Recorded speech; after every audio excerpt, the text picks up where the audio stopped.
Olá, sejam todos muito bem-vindos. Eu sou o Emerson e esse é o podcast de Engenheiro para Engenheiro. É um podcast que foi organizado pelo Grupo Equation para conectar engenheiros. Como é que a gente faz essa conexão?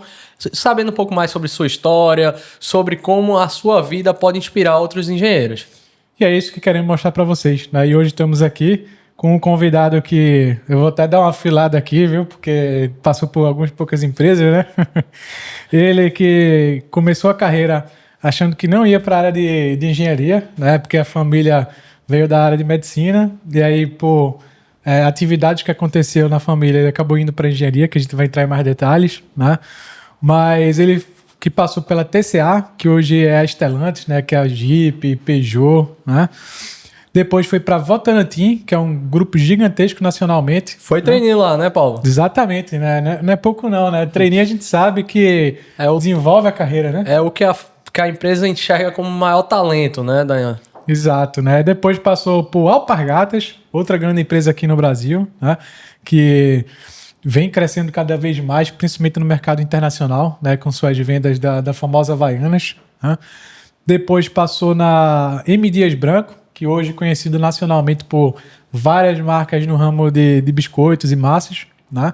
E aí ele foi gerente de ingredientes. Quero ver também o que é ser gerente de ingredientes ali na M. Dias, né? Depois passou para São Brás, também gerente na área de manutenção, né? E aí ficou uns anos lá. Depois foi para a ASA, aqui mais empresa regionalmente Nordeste, Cipan e ASA novamente, né? Voltou para ASA depois 2 vezes. Eu não sei se no vídeo já mostrou o nosso convidado aqui, mas Paulo tá falando aí. O currículo é tanto que... Deve estar pensando que é um senhor de 99 anos. Depois passou para a parte de gestão na engenharia de projetos, na Castro, né? E por fim foi para a Capricho, que é uma empresa regional aqui também no Nordeste, na parte de biscoitos.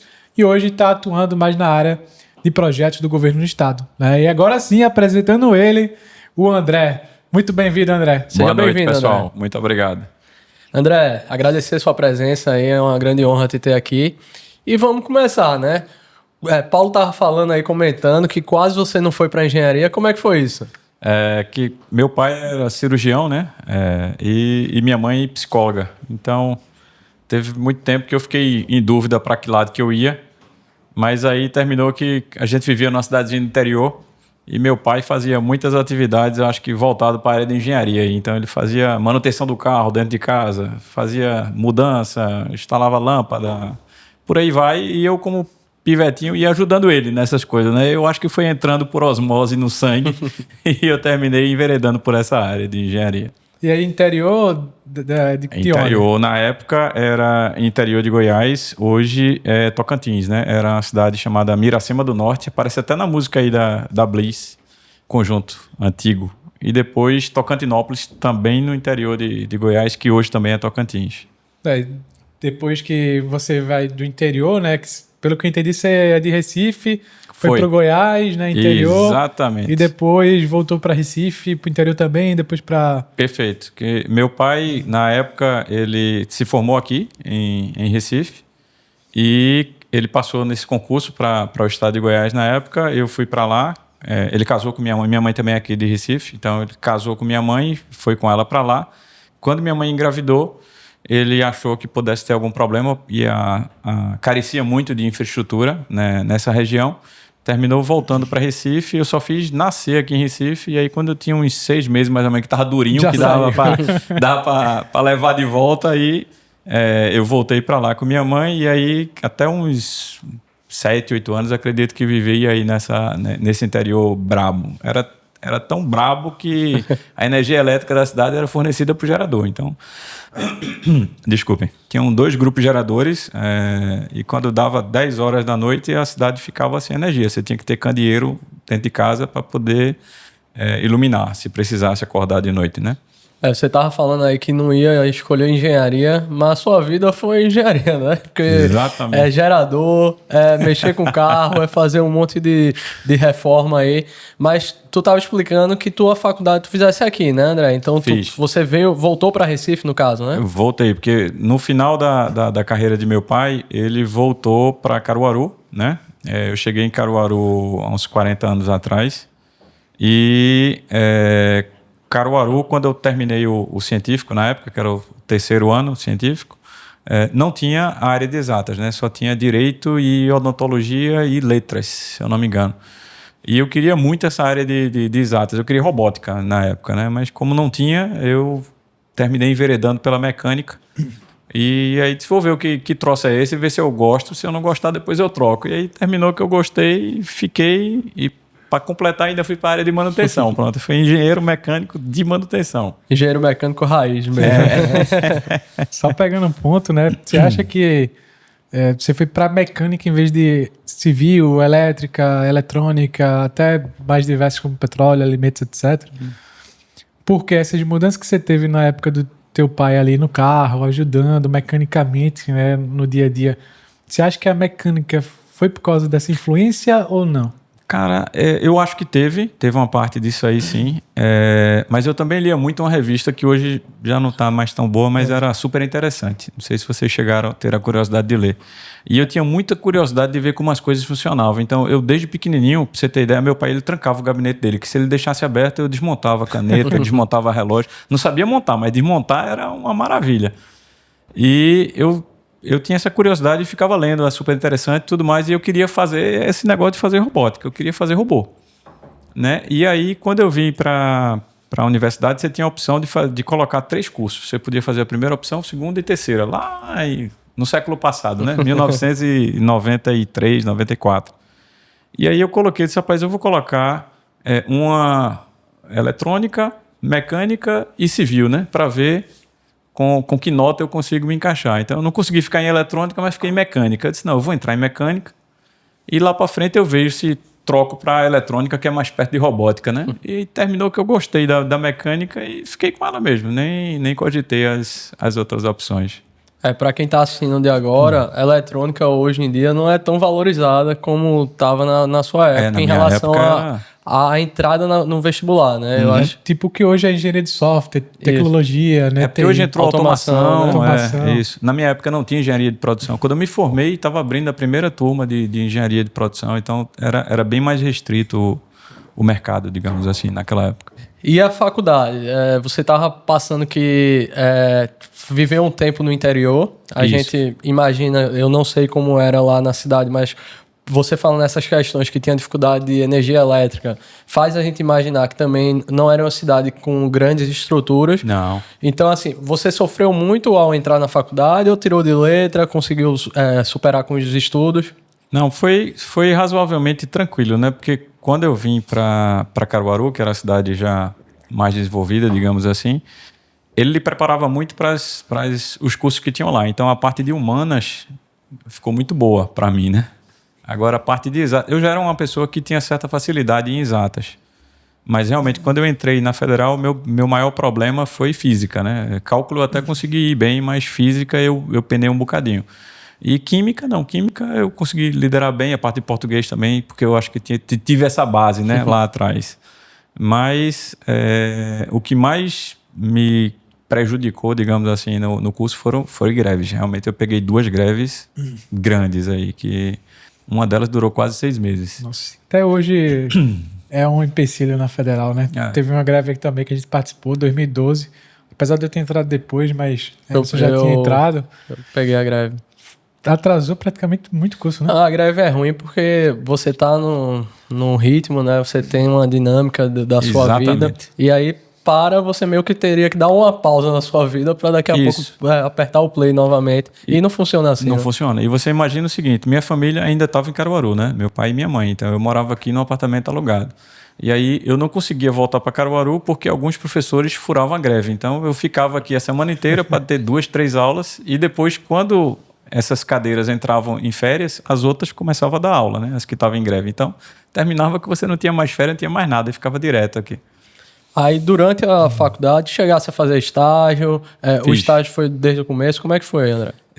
Na Federal é meio complicado você começar a estagiar, né? Por causa justamente você vai ficando fatorial, né? Perde algumas cadeiras, entra em greve, coisa e tal. Então, você tem aula de manhã e aula de tarde, né? Só sobra a noite para você estagiar. E à noite não tem, geralmente, indústria funcionando. Então, eu consegui estagiar já no meu 9º período, já no finalzinho do curso, praticamente. E aí foi quando eu entrei na TCA. Pronto, a gente vai entrar um pouco mais nessa tua passagem pela TCA, mas trazendo isso que tu falou, né? Que você teve dificuldade para começar o primeiro estágio por conta da carga horária e tudo. Tu acha que se fosse diferente, seria melhor para tu se tu tivesse começado a estagiar desde o começo ou no meio do curso? Cara, uma vantagem que a gente tem na engenharia é que o estágio é remunerado, né? E naquela época, qualquer realzinho fazia diferença. E também eu acredito que você começa a ter uma conexão com o mundo real, né? Porque você está na faculdade, é muita teoria, muito cálculo, você não tem ideia de como é que aquilo vai funcionar na realidade. Então, acredito que a Universidade Federal, principalmente, ela poderia ter essa abertura, talvez, de privilegiar o contato do engenheiro com a indústria, né? Porque a indústria realmente é quem mais, tirando a civil, que vai ser na área de construção, acredito que para as outras engenharias, a indústria é quem mais emprega, né? Tanto é que vários colegas meus saíram da Federal para ir para a Poli para poder estagiar, porque a Poli tinha as aulas à noite e eles conseguiam estagiar durante o dia. A Poli é a universidade estadual aqui de Pernambuco, só contextualizando, né, pessoal? E então, entrasse na TCA já no final do curso. Isso. Então, toda aquela bagagem teórica tu já tinha meio que adquirido. Perfeito. E como é que foi? Tu conseguisse, chegasse lá, já tava sabendo de tudo? Você não sabe de nada, meu amigo. Impressionante. E aí eu entrei na TCA, interessante, assim que eu entrei na TCA, eu entrei para a área de qualidade, né?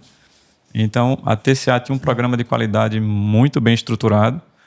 Tinha aquela parte de skip lot, já tinha software que gerava o pedido do cliente, chegava automaticamente para ela já mandava pedido automático de ressuprimento de matéria-prima. Então, tinha uma base de software para a época de 99 muito, muito avançada. 99, só ter software você já estava... Exatamente. Só que o engenheiro mecânico, eu estava doido para botar a mão na massa e entender como é que era a máquina, né? E estava na área de qualidade, então tinha que ficar fazendo RMA, devolução de produto não conforme, ler um bocado de texto. Aí eu disse, rapaz, não dá para mim não, eu vou... Aí fui falar com o meu superior que eu estava saindo, né? Ia tentar estágio em outra área, e foi quando ele disse, tem uma vaguinha na manutenção, você está saindo por causa da manutenção? Eu disse, Eu disse, não, então tenta aqui. E aí me direcionou para a manutenção de lá. Que na época a gente rodava manutenção fazendo o Excel e Access, para você ter ideia. Rodava as ordens de serviço no Access, mas estava já bem organizadinho. Você falou que já tinha remuneração. Na época, tu lembra mais ou menos como era o salário, carga horária? Cara, eu acredito que eram 6 ou eram 8 horas de estágio. E eu acho que girava em torno de uns R$500, eu acho. Por aí. R$500, 99. Era dinheiro, cara. Hoje em dia dá pagava 2 bem. carros, 0, né? Mas acho que não corrige nessa proporção aí. Não. Tem estágio, pelo menos na minha época, eu fiz estágio por R$900. Se você tirar 15 anos de inflação, era como se fosse, sei lá, 2.500. Era um bom salário. Um bom salário para estágio. E durante essa trajetória, dificultou tua finalização do curso ou realmente já estava no fim? E emendando outra pergunta também. Você disse que, não, quando eu comecei o estágio eu não estava preparado. Tu acha que falta também essa preparação durante a faculdade para o mercado de trabalho? Falta e principalmente você tem o seguinte, você começa a ter que lidar com pessoas, né? Porque o engenheiro, quando ele vai para lá, provavelmente ele vai assumir um cargo de liderança, mesmo sendo baixo, no meu caso eu era encarregado de manutenção, mas eu tinha uma equipe abaixo de mim. E você não é preparado para lidar com pessoas. Como é que você motiva alguém? Como é que você chama a atenção de alguém que está fazendo alguma coisa errada, né? Como é que você corrige um comportamento, um desvio? Como é que você cobra os indicadores, né? Então, eu acho que carece muito essa parte. E respondendo a tua outra pergunta, eu tive um professor que ele disse na minha frente, eu fui falar para ele, professor, a aula dele começava às 4 da tarde e até às 19, acho que eram 3, como se fossem 3 aulas seguidas, né? Aí eu disse, professor, posso chegar um pouco atrasado na sua aula, porque comecei o estágio, coisa e tal. Ele disse, rapaz, você escolhe, ou estagia ou cursa a minha disciplina. É incrível que até hoje, né, tem professores exatamente assim. E aí eu tive que voltar para a empresa e explicar isso lá e perguntar se era permitido eu sair um pouco mais cedo. Aí graças a Deus, meus gestores lá compreenderam e permitiram. A empresa foi bem mais flexível, né? Impressionante, né? Porque o professor, né? Que deveria ser, na verdade, o contrário, né? Que o cara está literalmente se formando pro mercado. Exatamente. Para ganhar dinheiro, para impactar diretamente a economia do país, né? Exato. E aí, TCA, estágio, pós-estágio, tu continuou na TCA ou tu... Continuei na TCA. E aí foi engraçado, porque quando eu assumi o primeiro cargo de liderança, que foi o encarregado de manutenção, né? Você vira funcionário CLT, né? Aí você começa a pagar os impostos, né? Quando fez o débito dos impostos e tudo mais, velho, ficou quase a mesma coisa do que eu ganhava como estágio. Com uma responsabilidade muito maior, né? Aí você fica às vezes se perguntando, pô, cara, vale a pena você subir mais um degrau? Mas graças a Deus, depois deu tudo certo.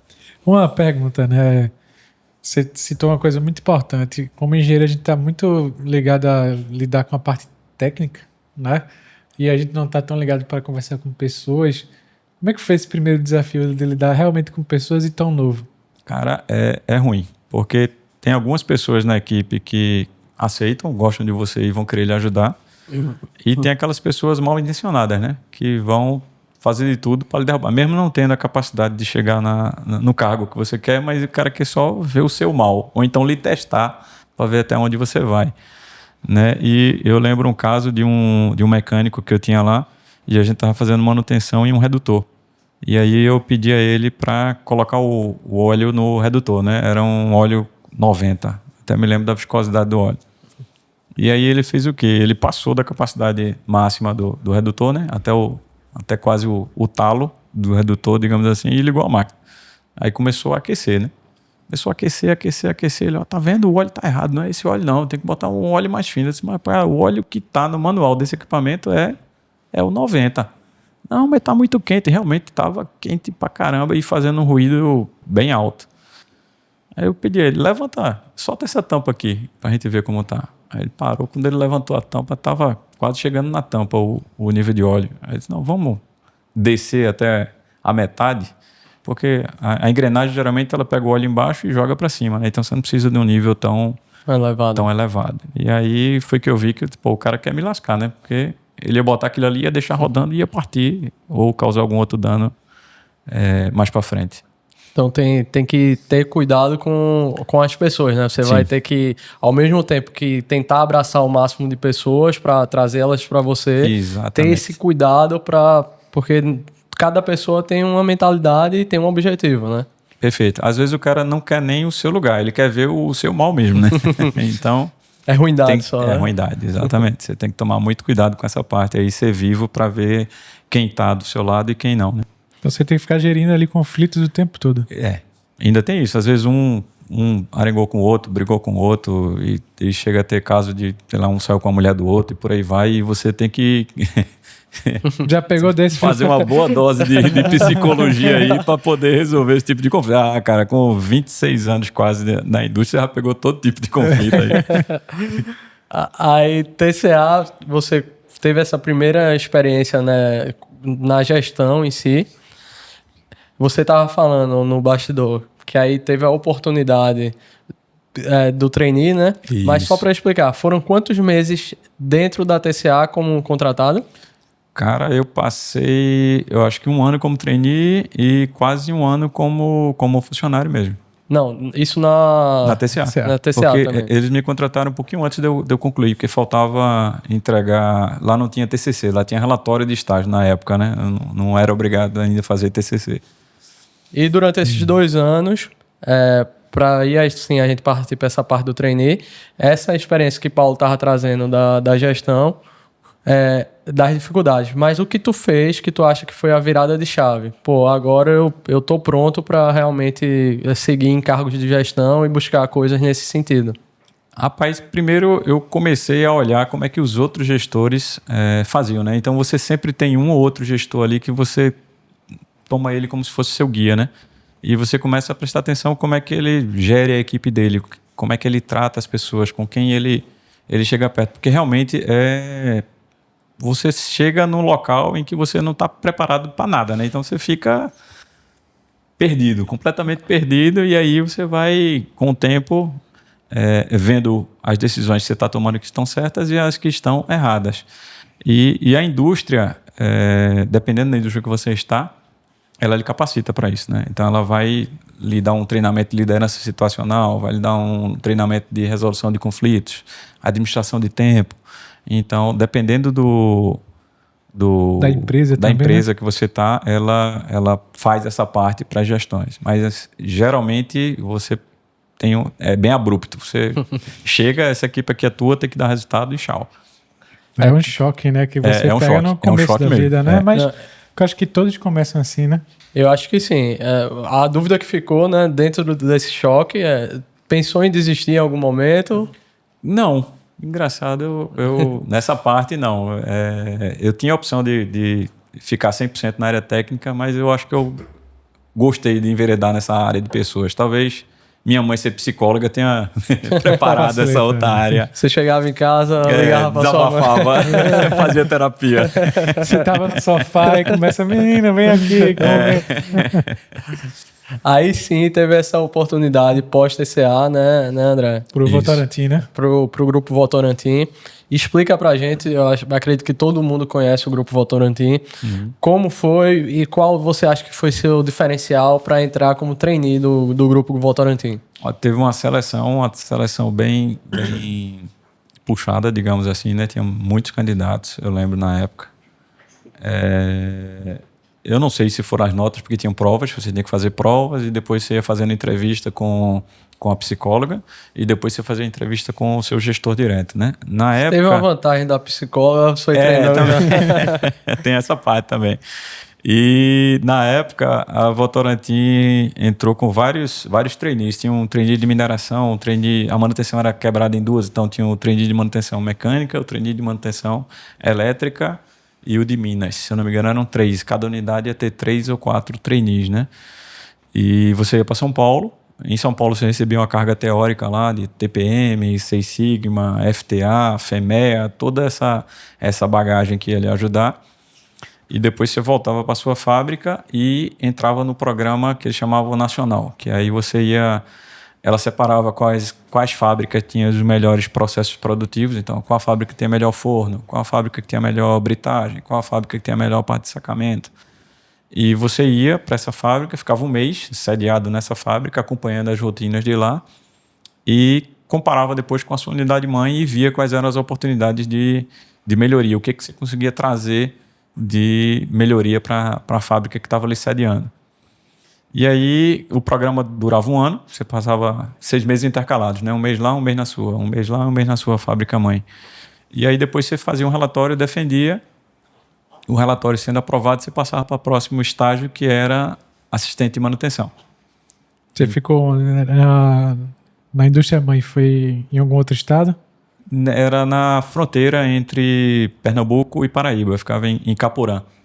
A fábrica, qual era a desvantagem? Era relativamente distante para quem mora em Recife, né? Então eu acordava às 5 e pouquinho da manhã, pegava o ônibus.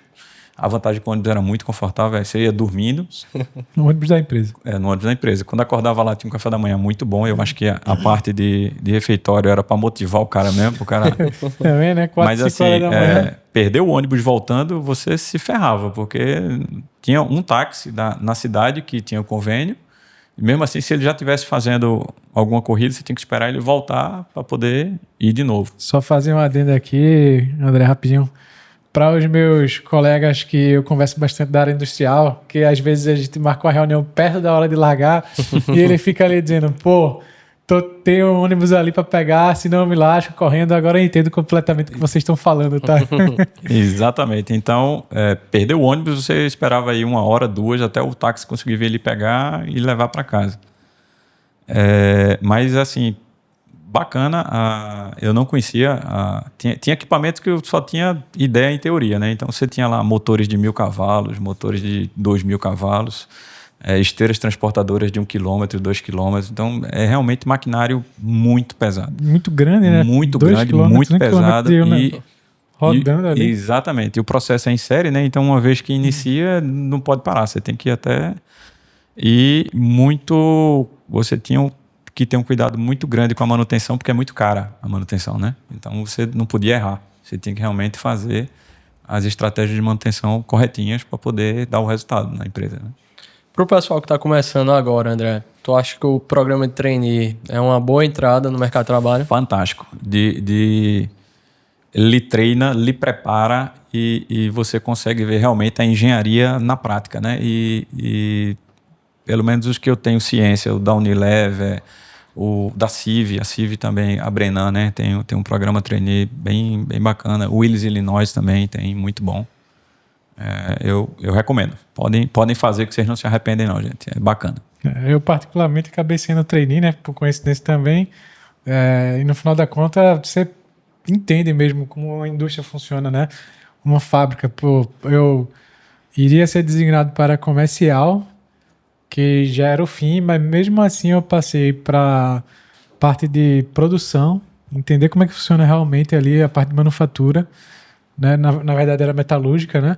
E aí depois tem o desafio do almoxarifado, logística, contabilidade, suprimentos, entender realmente como o todo de uma empresa funciona para você ir ali aplicando, né? E eu acho que isso foi o maior diferencial do que tu sentiu também, né? Exatamente. Acho que trazer essa visão generalista. Generalista, exato. Eu acho que prepara muito você para Abre o horizonte, né? Abre o leque de opções. Exato.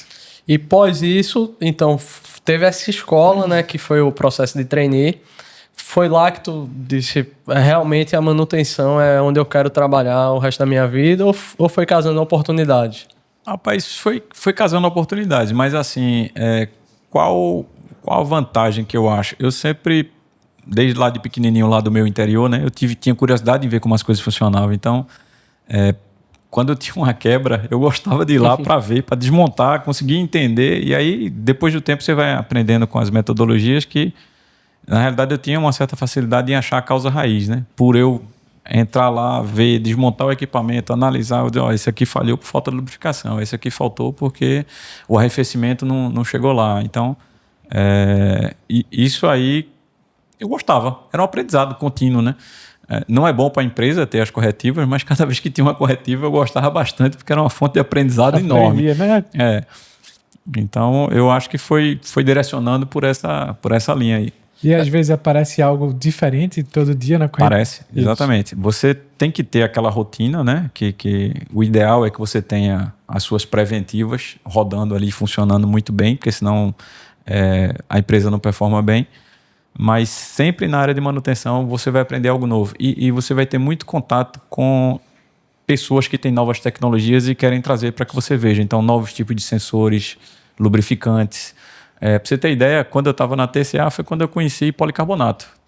Antes as proteções das máquinas eram feitas em acrílico. Aí o cara trouxe policarbonato para a gente lá e foi demonstrar, esse cara aqui você bate um prego e ele não quebra.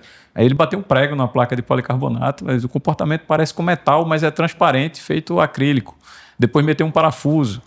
Aí disse, pô, que tecnologia bacana. Quer dizer, hoje já é comum, né? Mas aí lubrificantes abaixo de teflon, lubrificantes a seco, lubrificante para alto grau de temperatura. Então você vai tendo contato com uma porção de coisas novas que, para quem gosta de aprender, é muito bacana. Isso aí, eu sei que você apanha muito do outro lado, mas você tem muita fonte de tecnologia, de descoberta de coisas novas que vem para manutenção. E mesmo que todo dia você vai fazer uma coisa nova, né, e tem a preventiva que vai estar na rotina, e aí você vai ter toda essa parte de tecnologia, né? E hoje muito se fala sobre preditiva, né? Sim. Que é onde está mais a tecnologia entrando, né? Sim, até citar aí o pessoal da Tractia, os sensores e a forma de operar e monitoramento é fantástico. Eu tive a oportunidade agora há pouco na Capricho de a gente colocar lá alguns pontos de monitoramento. Cara, você seta lá, faz os ajustes, ele manda mensagem, manda e-mail, avisa, pergunta, isso aqui é uma falha mesmo, porque eu notei que mudou a performance desse equipamento aqui, está num grau de vibração diferente. Aí você entra lá no sisteminha e diz, não, é uma falha. Então diz, não, mudou só a característica do meu processo. Eu estou com outro produto agora que tem mais viscosidade, por isso que a bomba vibrou um pouquinho mais. Aí é muito bacana. Aí Votorantim, tu tivesse esse processo de trainee, depois do trainee, tu chegasse a ser contratado? Fiquei como assistente de manutenção, acho que eu fiquei mais 1 ano ou 2 como assistente de manutenção. E aí foi quando, na época, surgiu a oportunidade na Alpargatas, Alpargatas fabrica o quê? Para o pessoal que não conhece a... Na época que eu entrei, ela fabricava lona de caminhão, locomotiva, fabricava topper, fabricava rainha, fabricava Timberland, fabricava botas, 7 léguas, bolas, quichute e fabricava havaianas e uma outra linha de sandálias que eu não lembro agora, mas era um leque de produtos bem Todo bem mundo extenso. usa, né? Exatamente. Então a Havaianas não era o cargo-chefe naquela época. Naquela época já era. Havaianas... É um produto muito grande, né? É isso. muito difícil no seu carro-chefe de qualquer fábrica. E como você consegue, com Havaianas, vender ela na Europa e nos Estados Unidos, né? Então você produz aqui em real e vende em euro, vende em dólar, tem uma rentabilidade alta. Quando eu fiz o intercâmbio, né? Eu tive a oportunidade de enxergar isso, né? Como a Havaianas se tornou símbolo, uma né? representação, um símbolo do Brasil. O que pra gente é tão normal, você vai desarrumado, você tá de Havaiana. Lá é chique, né? É chique, você tem uma Havaiana, você tá representando a cultura brasileira. Então Exatamente. É bem bacana. Aí tu já foi com qual função? Eu entrei como supervisor de manutenção na fábrica 26, que era a fábrica de Santa Rita. E aí minha função era coordenar a manutenção dessa unidade de Santa Rita e havia algumas unidades próximas que eram os postos de costura, né? Que era quem fazia a parte de cima do tênis, do cabedal. Então tinha Serra, Mogeiro e Ingá, se eu não me engano, no interior da Paraíba, que também estavam sobre a minha responsabilidade, e uma fábrica na entrada de João Pessoa, que era a fábrica 30, que também fazia a parte superior do tênis, que ele era todo desmembrado, né? Você fazia a parte de cima do tênis numa unidade, fazia a sola numa outra unidade, fazia a serigrafia, que é onde você bota as tatuagens, digamos assim, no tênis. E depois disso tudo voltava para a unidade 26, que fazia a montagem do sapato, né, do tênis. E expedia. Era onde ficava o CD também. Eu imagino assim, que é muito diferente, né? O processo. Bem. Você tava... Primeiro você começou lá com automotiva, né? Aí passou para cimento, né? Que é um poroso, né? Material Exatamente. Poroso. Aí depois vai fabricar sapato. Então, assim, as fábricas em si tinham muitas diferenças entre as máquinas. Assim, os processos produtivos são completamente diferentes, né? Mas você tem as similaridades, obviamente. O redutor vai ser o redutor mesmo em todo canto, o motor vai ser o mesmo em todo canto. Mas você vê algumas saídas, por exemplo, quando eu cheguei na Alpargatas, ela tinha dificuldade em escoar um produto que era, se eu não me engano, era sílica para fazer a borracha. Ele ficava colado, aderido no silo e não conseguia descolar. E aí eu tinha visto uma tecnologia na Votorantim que facilitava o escoamento do cimento. E aí eu consegui propor essa melhoria para lá, a gente comprou esse equipamento para lá e resolveu um problema da fábrica. Então, às vezes você questiona que a pessoa passou por muitas indústrias aqui, mas se você conseguir levar esse aprendizadozinho para onde você vai, você consegue resolver uma porção de problemas fazendo a interferência, né? Não é interferência, não, é a ligação, né? A interligação, perfeito. Interligação entre os processos. E tu estava falando no bastidor, André, que o processo é manual, né? Ainda sapatos tem manual. Conta essa curiosidade que tu estava falando pra gente, que até hoje ainda existe chinês que vem no navio. Na época que eu estava lá, não sei se está hoje, tá? Isso aí eu tô falando de 2004, já faz o quê? 21 anos atrás, né? Mas o pessoal dizia que embarcava as matérias-primas e o pessoal vinha no navio embarcado fazendo a costura, fazendo a montagem todinha, e quando chegava aqui desembarcava com o sapato pronto, digamos assim, né?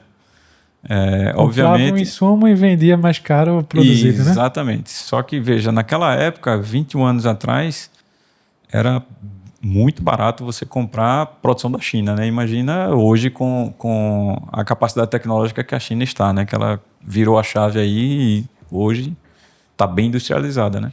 Teve até essa questão da guerra comercial, né? Teve até um vídeo que o chinês ficou publicando nas redes sociais dele, que era a produção de sapatos americanos. Eu vi essa, o norte-americano lá costurando roupa, montando sapato. Então isso é bem bacana. Para nível mundial, a fábrica Alpargatas em si, ela é desenvolvida ou ainda tem muito para crescer? Olha, a nível de tecnologia de sapatos, eu acredito que ainda tem muita coisa manual, sabe? Tanto é que a maioria dos países que produzem sapatos são países que não têm tanta industrialização, né? Então, a China era um exemplo que não sei nem se ela está fazendo sapato ainda, mas na época ela fazia muito sapato porque tinha muita mão de obra, a mão de obra era barata e o processo de montagem era muito artesanal. Se a gente pegar, né, ali Taiwan também, né? Isso, eu acredito que Vietnã, né? Por ali, esteja ainda nessa... E foram quantos anos de Alpargatas, André? Eu acho que eu passei entre 4 e 5 anos na Alpargatas.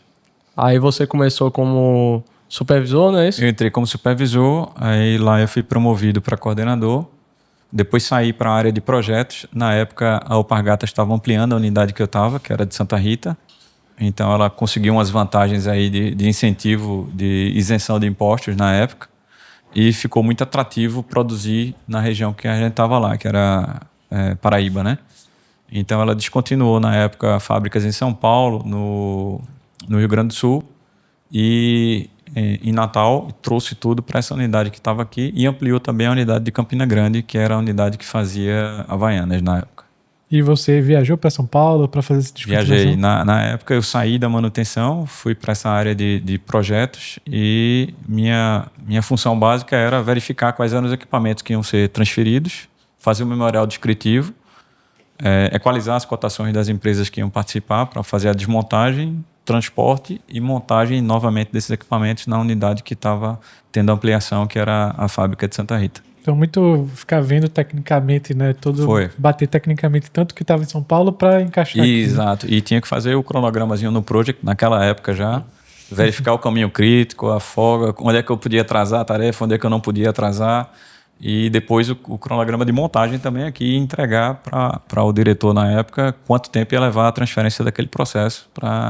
Porque você ia parar, né? Você ia parar uma fábrica, ia transferir, ia montar. Então, durante aquele tempo, a Alpargatas ia ficar sem aquele produto que ela estava fazendo. Ela tinha que fazer estoque para poder comportar essa parada. Você estava gerindo toda a parte do projeto, no fundo. Sim.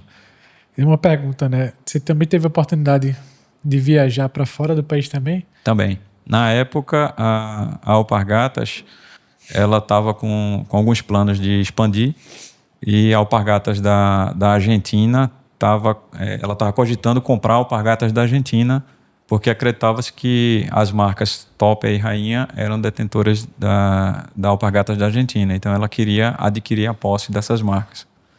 E aí, eu passei, eu acho que 25 a 30 dias na Argentina, conheci 5 fábricas lá na Argentina, da Alpargatas também.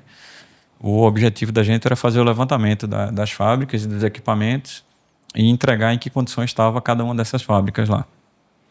A gente teve até uma pergunta aqui de um dos nossos seguidores, né, André? E é assim, para interligar com isso que você está falando, referente ao mercado hoje, né, de automação e controle, e trazendo um pouco da sua experiência quando você estava lá na Alpargatas, você acha que nessa virada de chave que você passou da posição de trainee para já um contratado mesmo, que é o começo de carreira, você acha que para quem está começando a carreira, hoje em dia também tá bacana? Veja, a gente está com um probleminha no Brasil que nosso crescimento tá ruim, né? Tá lento. Então, tá levando muita gente a desistir da área de engenharia e ir para a área de mercado financeiro e para algumas outras áreas e não apostar na engenharia. Mas assim, a nossa profissão é o motor. A gente é que faz o país crescer, né?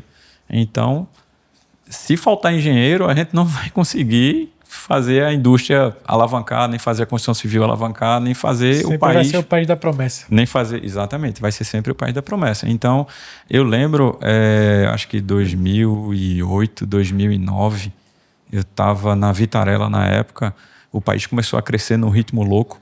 Não tinha engenheiro, cara. Tinha gente que estava lá fora no exterior e estava voltando para cá para se empregar. Aqui estava montando ali também a refinaria. O programa trainee da Vitarella não conseguia reter ninguém, porque o cara entrava, no instante a Fiat chamava, daqui a pouco a usina de petróleo, eu esqueci o nome, chamava, a refinaria, né? Chamava. Petrobras, né? A gente saía, Petrobras, a gente saía perdendo engenheiro adoidado. Talentos, né? Então, muito. Então, eu acredito que para quem gosta, você tem que fazer o que gosta, né? Porque em algum momento você vai ter o fundo da carreira e o ápice da carreira. Então, você fazendo o que gosta é mais fácil você passar por esses altos e baixos aí. Mas é uma profissão que é muito nobre e às vezes pouco valorizada, que é a nossa, né? E o ponto, né? Ver por altos e baixos que você passou, né? E aí a gente quer chegar no baixos também que vai acontecer, né? Mas você conseguiu ser bem remunerado no estágio na época. Depois ficou gestão de pessoas, né? Cedo, né? E depois conseguiu passar para um nível, para uma empresa cada vez mais alta como o Votorantim, né? E depois para a Havaianas também, que é referência nacional e internacional como marca. E ainda você viajou para outros países, 25 dias que você comentou na Argentina. Imagino que durante a sua carreira também você viajou a outros países a trabalho também. Também. Né? Ou seja, é a oportunidade que a engenharia te deu, né, para ir fazer...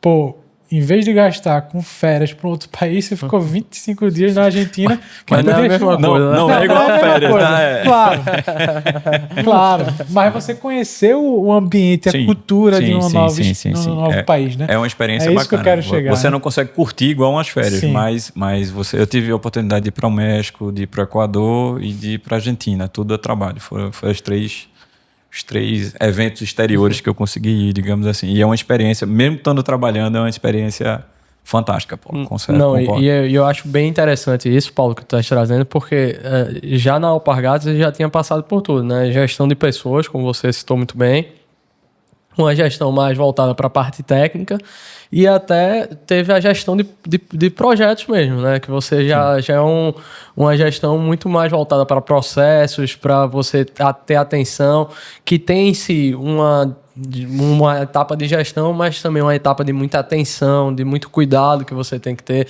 Então, a partir daí, você precisa de outros conhecimentos, não é isso, André? Perfeito. Então, você passou por todas as áreas muito, muito novo, né? O que fez você pensar, eu preciso de voos maiores, eu preciso sair daqui, como é que foi isso? Na realidade, no começo da minha carreira era financeiro. Eu estava na base da pirâmide mesmo, então o que me motivava geralmente a sair de uma empresa para outra era pagar boleto, né? A rentabilidade, exatamente. Minha chance de crescimento, haver uma oportunidade bem maior, a empresa é sólida, é grande, então vamos lá. Aí, pós-Alpargatas, qual foi essa oportunidade que tu enxergou com o dinheiro? Pós-Alpargatas, eu vim para a Vitarella. A Vitarella, eu conciliei 2 eventos, digamos assim. Eu estava voltando para mais próximo da minha família, né, que é em Caruaru. A Vitarella era aqui em Recife, então Caruaru para Recife é bem rapidinho, bem próximo. E também havia esse upgrade financeiro lá, né? Então, e a chance de crescimento na Vitarella era muito maior. O mercado de Pernambuco, ele ainda é um mercado maior que o da Paraíba. Então, você tem mais indústria aqui do que lá, né? Em João Pessoa, você conseguia conhecer praticamente todas as empresas que tinham em João Pessoa, que eram muito poucas indústrias ainda lá. Contextualizando, isso foi que ano, mais ou menos, né? Isso foi em 2007. Certinho aqui, tô até filando. A gente vai fazendo nossas filas aqui, escrevendo também para... Eu estudei bem, né? Para ir perguntando.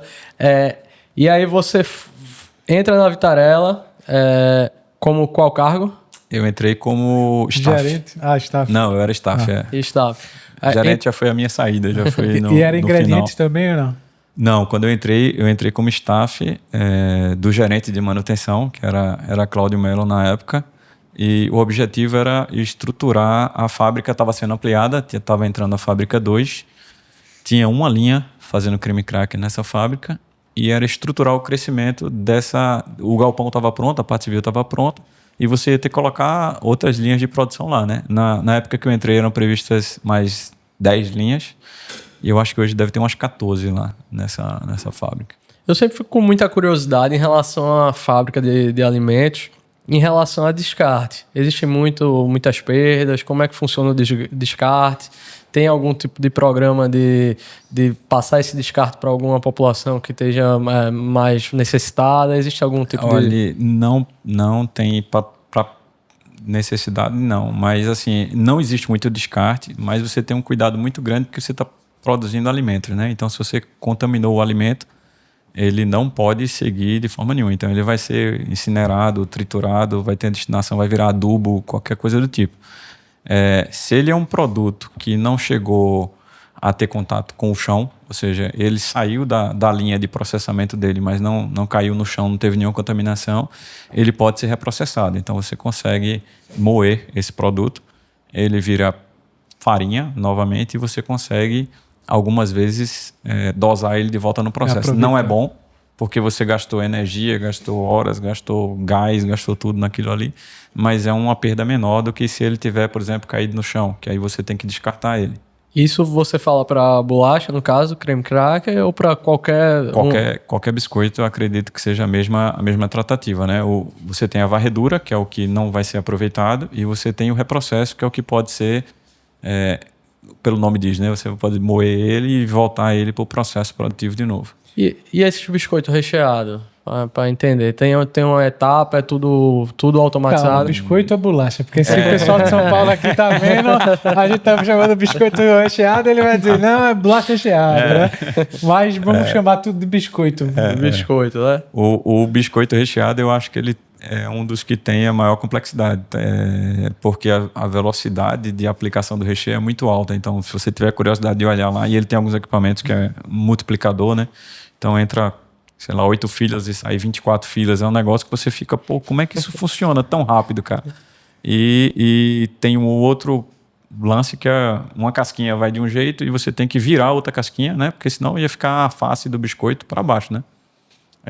E as duas faces estão para fora, né? O lado liso é que está para dentro, onde vai receber o recheio. Vem uma casca, vai tudo uma casca só e vai pingando. Porque ele sai do forno todo mundo do mesmo lado, né? Aí lá na frente você tem que, metade dessa linha de produção, você tem que virar ao lado para poder aplicar o recheio para a tampinha vir por cima. Senão vai ficar ao contrário, né? Então você tem alguns artifícios lá, dribble board e alguns outros equipamentos que fazem o giro da casquinha. Sobrava muito biscoito aí para o pessoal da manutenção. Mas tem as estações de lanche dentro das fábricas, geralmente que é para o cara não precisar ficar tirando da linha de produção. Então ele sentiu fome, ele vai na estaçãozinha de lanche, aí tem um café, tem água, ele vai lá e pode comer à vontade, deixa livre lá. É bom, né? Quando você tá na indústria, aí pode aproveitar. Só que às vezes você pode ficar de saco cheio já, né? Tem que tomar cuidado só com o peso. Então, assim que você entra, você come pra caramba. Aí depois de um tempo você começa a não ter tanta vontade e ter que dosar um pouquinho. E assim, a questão de uma parte mais técnica, a embalagem em si é um diferencial muito grande para diminuição de perdas. Como é que funciona? A embalagem, se ela estiver mal dimensionada ou não estiver selando direito, ou você tiver com algum filme, você pode ter problema de filme, pode ter um problema de máquina, né? Como é a sua última barreira, né?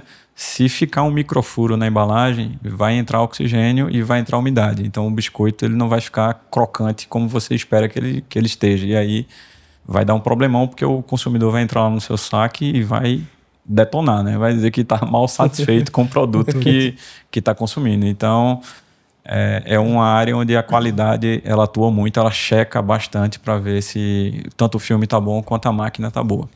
Pegando agora um ponto não mais de qualidade, né, mais de manutenção, você tinha falado com os bastidores que você saiu das empresas anteriores e buscou entrar na Alpargatas, né, e foi para M. Dias, por causa que a escola de manutenção que a M. Dias estava passando, né? Por uma mudança, melhoria, sim, né? Sim. Foi uma coisa que tu estava buscando melhorar na carreira, né? Também. A Vitarella, na época, que era da M. Dias, ela estava querendo estruturar esse setor de manutenção, né? Então, você tem que criar as oficinas, comprar as ferramentas, criar listas padrões, criar os planos de manutenção desses equipamentos novos que estavam chegando.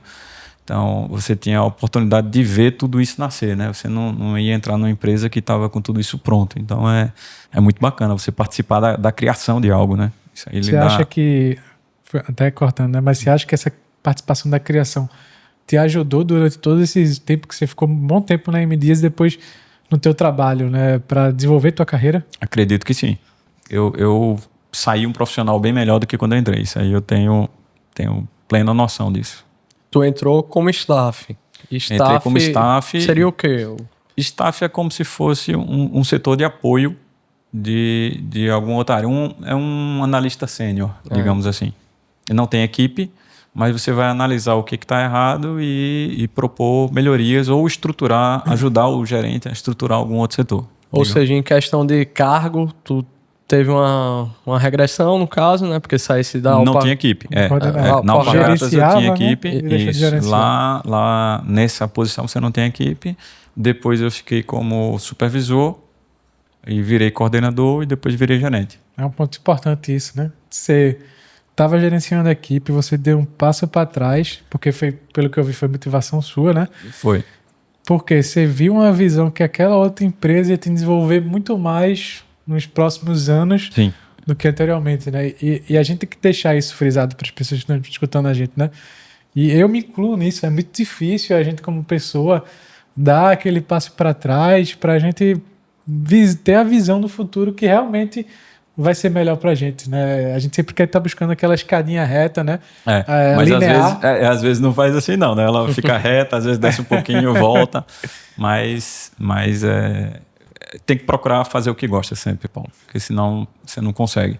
É muita pressão, digamos assim, na área da gente, principalmente na área de manutenção, né? A maioria das fábricas, elas funcionam 24 horas e você tem vários turnos e não para, né? Iniciou o processo, tá rodando o tempo todinho.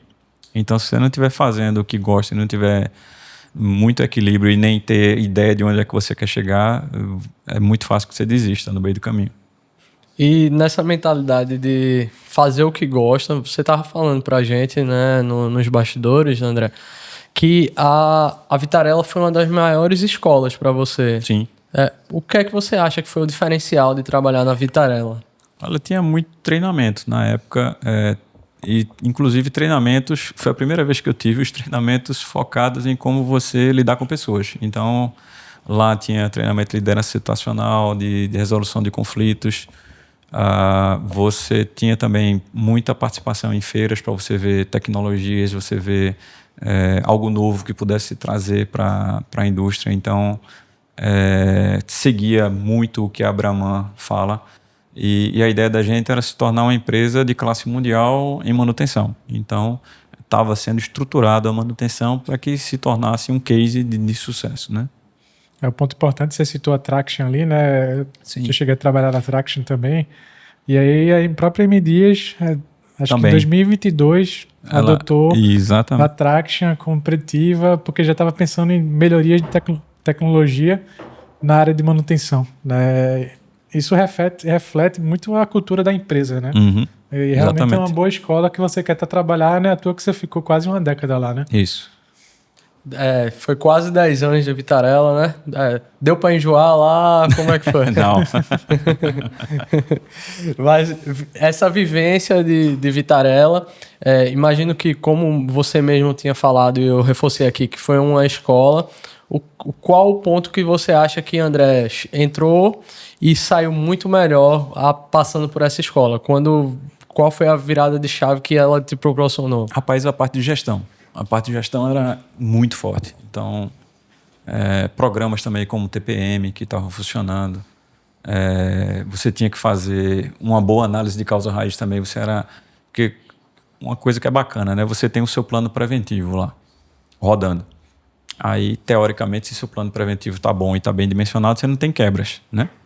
Mas se ocorrer uma quebra, você é obrigado a tratar essa quebra e tentar chegar na causa raiz dela. Então, cada vez que eu acho uma causa raiz dessa e retroalimento meu plano de manutenção, eu vou tornando ele cada vez mais robusto e cada vez menor o número de quebras que eu tenho na indústria, né?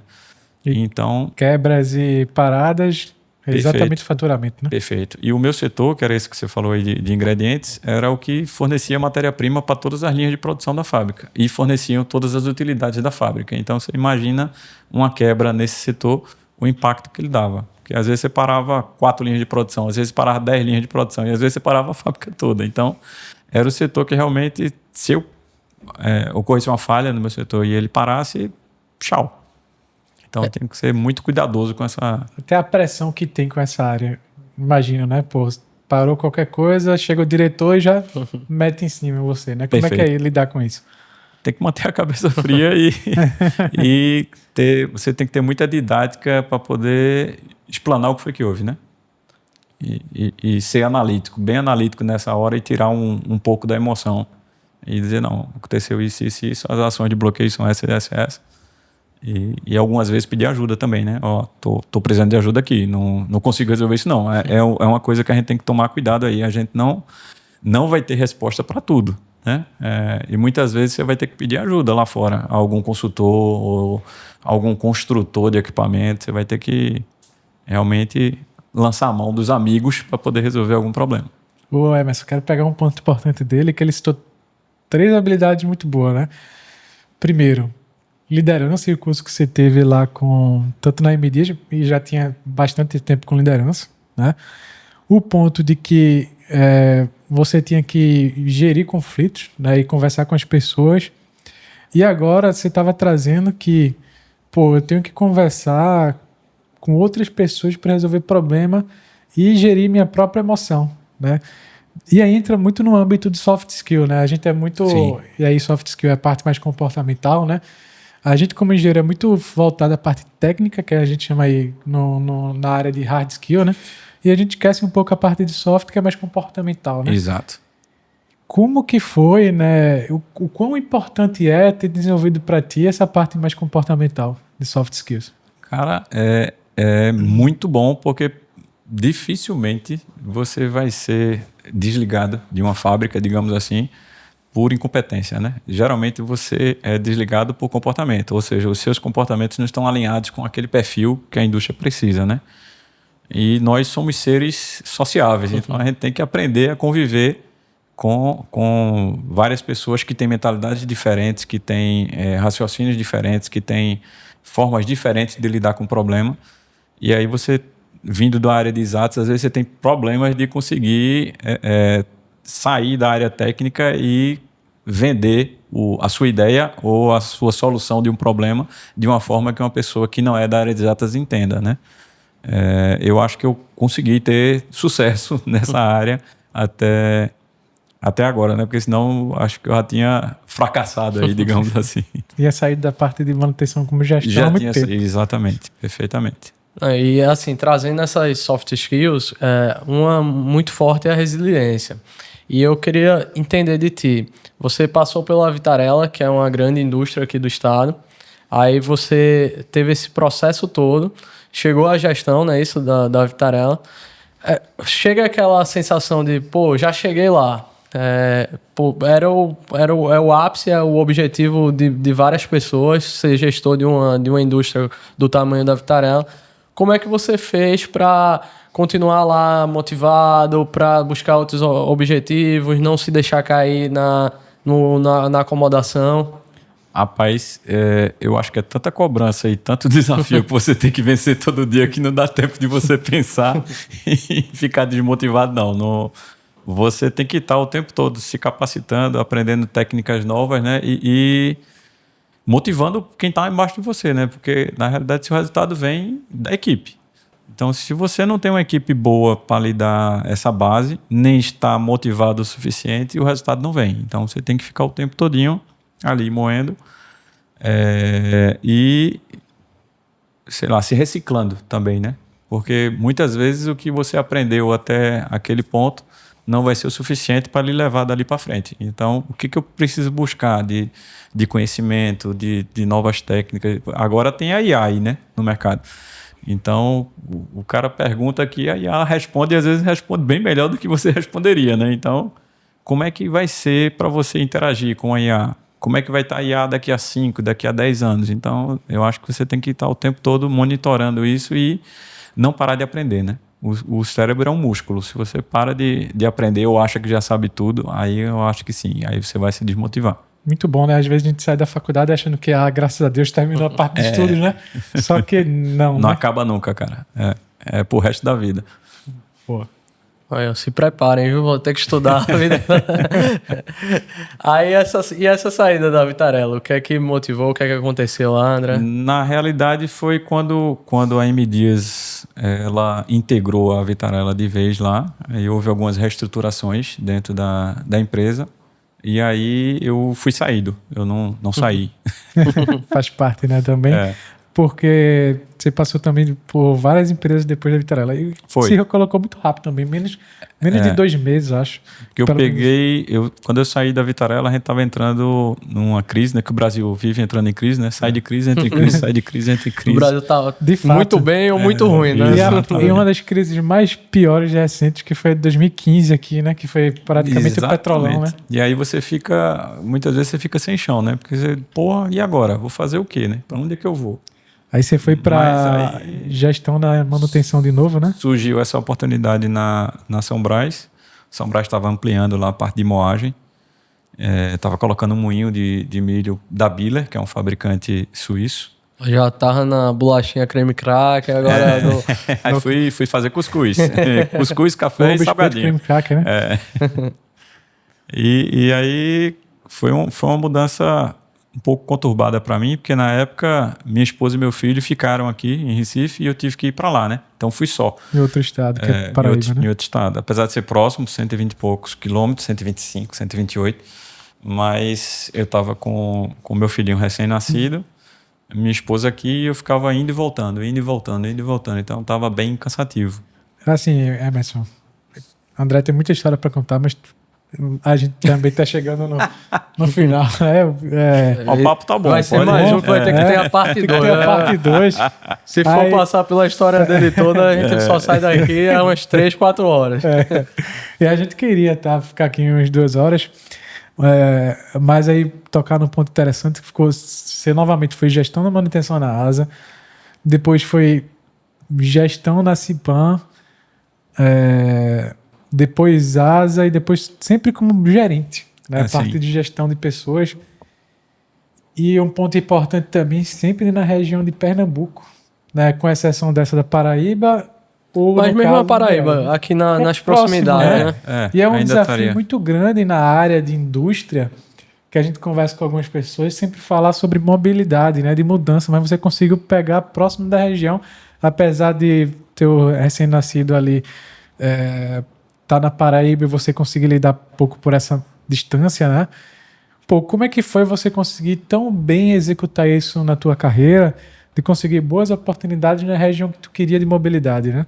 Cara, eu acho que eu sempre busquei fazer o melhor possível, né? Então, eu acho que quando a gente faz um trabalho bom, as pessoas que estão em volta, elas percebem isso. E aí, você termina criando uma network que quando você sai, essas pessoas lhe indicam e lhe ajudam a se recolocar rápido, sabe? E aí, acredito que eu tenha feito um bom trabalho, porque se eu tivesse feito um mau trabalho, a galera não estaria Te recomendando, me de fato. recomendando exatamente, nem ajudando nesse momento, né? Mas eu acho que é isso. Você tem que se dedicar e fazer sempre o melhor possível, né? Ele entregar o seu melhor, digamos assim. Não, isso é muito bom, né? Porque você dando o seu melhor, as pessoas viram, você teve visibilidade e aí começaram a dizer, pô, eu quero o André aqui na minha empresa, vou dizer que para ele que tem uma vaga tal, ou então, mesmo que tu tá empregado, o pessoal vai dizer, pô, tem o André aqui que é muito bom, e você se torna uma referência na região. Por isso que você conseguiu boas oportunidades, né? E um ponto importante é o networking, né? Sim, E a gente, como muito. Grupo Equation, inclusive, a gente quer trazer essa parte de missão de conectar os engenheiros, que infelizmente a nossa classe, a gente não tem muito isso, né? Diferente de médico, por exemplo, tem vários simpósios, tem várias Isso. reuniões, e a gente como engenheiro não. Eu na área comercial até vou para feira lá em São Paulo, na Expo São Paulo, feiras diversas, Pomaf, na parte FISPAL também, alimentícia, só que é muito voltado para a gente conhecer tecnologia, que foi o que Isso. você falou. Mas pouco de network. Quando você vai para network é o quê? É uma indústria, tipo, aí vou citar algumas, Siemens, Schneider, a própria Traction, que chama seus clientes para gerar um network ali e tal, mas no final da conta eles querem empurrar e vender a Quer sua vender solução. o negócio. Eles querem vender a sua solução, né? E a gente viu essa falta de conexão no mercado, né? Por isso que a gente está aqui justamente criando eventos, criando conexão junto com vocês. Você, inclusive, foi para 2 eventos nossos, Foi, né? exatamente. Que a gente quer trazer Muito esse bons, por network. sinal. Parabéns Obrigado. aos dois. Obrigado aí, viu? Muito bom. Aproveitando esse tema e até isso que Paulo está trazendo e essa ida sua, André, para os eventos, queria a tua opinião. O que é que você achou? Você acha que vale a pena ir para os eventos do Grupo Equation? Com certeza. É um network, como o Paulo falou, visando única e exclusivamente a engenharia, né? Então, não tinha ninguém vendendo nada ali e era só realmente uma troca de experiências. As pessoas levavam trabalhos, explanavam os trabalhos lá. Você absorve conhecimento e ainda faz contato e fortalece essa rede, né? Digamos assim. Parabéns mesmo pela iniciativa. Obrigado. É um desafio nosso aí, leva para todo o país, né? A gente já está planejando Fortaleza, dando spoiler aí. E agora vai ter que concretizar que eu tô falando para todos vocês. E São Paulo também. Tá criando um monte de Expectativa de aí, né? objetivo aí. Já barrou uns 5 patrocinadores falando da mal dos eventos do pessoal. Então, pessoal, vocês vendem, mas podem vender aqui também. Viu? Então, brincadeiras à parte, é fundamental o network, né? Então, eu acho Com certeza. eu acho que se dá pouco valor ainda a isso. Eu acho que é um erro que a engenharia em si comete de diversas formas, e quem consegue pegar isso no ar, consegue se destacar muito no mercado. E você pode observar, um cara como você, André, que foi gestor de diversas empresas. Por décadas, já não tem mais essa, né? É incrível, como todo mundo que foi gestor diz que o network... Todo mundo que foi gestor diz que o network é importante. Aí chega um cara que, infelizmente, não teve uma carreira de sucesso ainda, diz, não quero me encontrar com pessoas, isso é muito chato. Pessoal, tem que entender que as pessoas que traçaram uma trajetória de sucesso é que vão poder ensinar para você como chegaram nesse sucesso, né? Então, essa tua ida durante esse processo que Paulo estava falando aí, por diversas grandes empresas como gestor, até tu chegar na Capricho, como é que foi esse final aí, chegando na Capricho, qual foi os maiores desafios que tu enfrenta ainda hoje? Pessoas também. Porque você tem, muitas vezes, pessoas que não estão ainda no nível preparado para a indústria, né? A gente tem uma carência muito grande, principalmente, acredito que aqui em Pernambuco. Você tinha, e é onde a Capricho estava instalada, você tinha muita gente que era da mão de obra do campo, né? Era agricultura. Então, de repente, você foi e colocou uma indústria ali. Aí o cara não tem em casa um computador, não tem nada. E de repente lá na máquina tem um IHM, pô. O cara tem que usar o touchscreen lá da máquina. E tem uma porrada de parâmetros, velocidade, temperatura, pressão. E você não consegue dar o treinamento de forma adequada e essas pessoas terminam tendo que aprender conforme vai surgindo ali. E algumas vezes aprendem errado, né? Criam vícios e vai terminar resvalando na manutenção. Porque se eu opero errado um equipamento, ele vai causar alguma falha nesse equipamento lá na frente. Então, pessoas... tem que focar em pessoas. Você tem que treinar pessoas, motivar pessoas, capacitar pessoas, porque máquina, quem tem dinheiro compra, né? Então, o cara consegue comprar uma máquina igualzinha à outra, consegue comprar um celular igual ao outro, consegue comprar... Mas quem vai operar esse celular e quem vai operar essa máquina, se não tiver motivado nem capacitado o resultado não vai ser igual.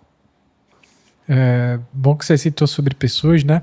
Então me dá 3 dicas, né, para as pessoas, né, que estão nos escutando, para o cara desenvolver uma boa carreira, né? O que é que tu falaria para eles?